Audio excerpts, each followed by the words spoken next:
السلام, حضرت یوسف علیہ السلام, حضرت ابراہیم علیہ السلام, حضرت محمد علیہ السلام. جی ٹھیک, ان سارے پیغمبر نے ایک ہی پیغام دیا, بتوں کی پوجا نہ کرو. اور دوسری بات, صرف اللہ کی عبادت کرو. ایک دن حضرت ابراہیم نے گئے, انہوں نے بتوں کو توڑ دیا, اور جو سب سے بڑا والا تھا انہوں نے اس کے بازو پہ کلہاڑی رکھ دی. ٹھیک, اور پھر جب وہ لوگ آئے, انہوں نے دیکھا یہ کلہاڑی کس نے رکھی ہے. پھر وہ لوگ حضرت ابراہیم آئے, وہ کہتے ہیں, پھر ان کو وہ لے کے گئے کن کے پاس, بادشاہ کے پاس. ٹھیک, تو پھر انہوں نے کہا تھا کہ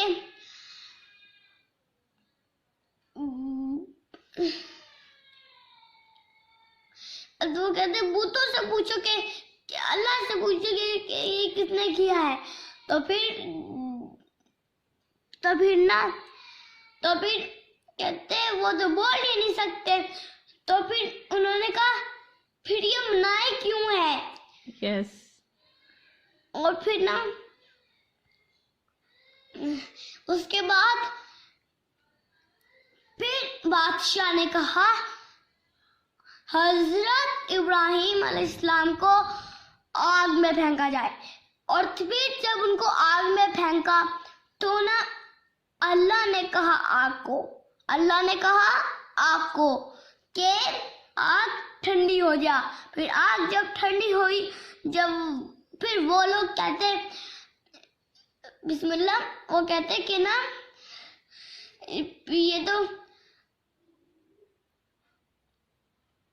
جیسے جب کسی کو آگ لگ جاتی ہے تو اس کی ہڈیاں نظر آتی ہیں, تو وہ ایسے خوش ہوئے, وہ کہتے کہ اس کی ہڈیاں نکلیں گی.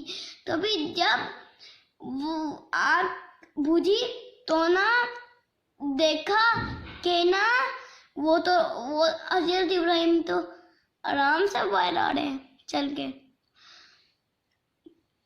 اور جو وہ لوگ, تو چوتھی بات یہ ہے, بلکہ اگر جو فوت ہو جاتا ہے ان کے محلے میں, ہندوستانی کے محلے میں, تو وہ لوگ اس پہ اور ظلم ڈالتے ہیں. پتہ ہے کون سا؟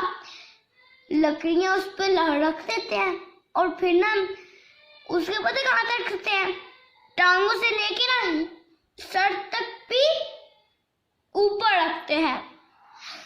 تو پھر وہ لوگ آگ جلا دیتے ہیں. ہم تو ان کو نہیں ایسے کرتے, ہم تو ان پہ ظلم نہیں ڈالتے, ہم تو ان کو چھپاتے ہیں کہ اور اس پہ کوئی ظلم نہ ڈالے. ہم ان کو پتہ ہے کہ کس چیز سے چھپاتے ہیں, ان کو مٹی میں دفناتے ہیں.